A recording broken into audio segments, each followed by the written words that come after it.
Initié par le président équato-guinéen Teodoro Obiang-Nguema en sa qualité de vice-président en exercice de la CEAC, la quatrième session extraordinaire des chefs d'État et de gouvernement de la Communauté économique des États de l'Afrique centrale, tenue ce lundi 4 septembre 2023 à Diblo, en Guinée équatoriale, a été consacrée exclusivement à la situation sécuritaire et politique en République du Gabon.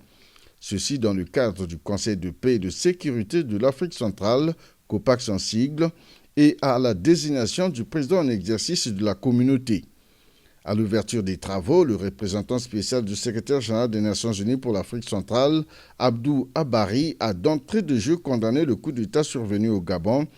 De son côté, le président Teodoro Obiang-Nguema a exprimé sa préoccupation quant à la sécurité du président Ali Bongo Ondimba, de sa famille et de son gouvernement. Compte tenu de la situation en République gabonaise, je tiens à réaffirmer au nom de la CEAC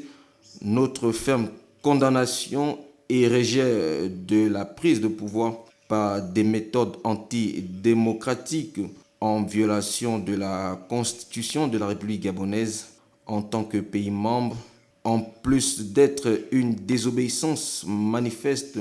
aux dispositions normatives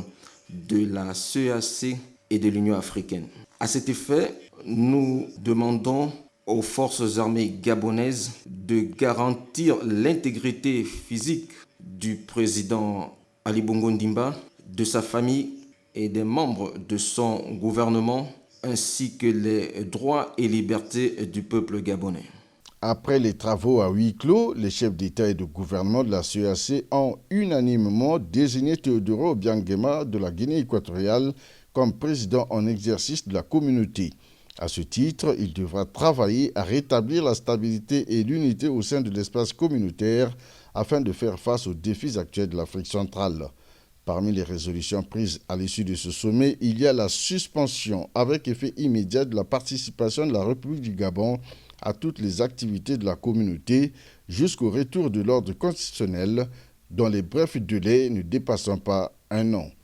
La conférence a également décidé de la délocalisation provisoire du siège de la CEAC à Malabo en Guinée équatoriale jusqu'au retour de l'ordre constitutionnel en République du Gabon.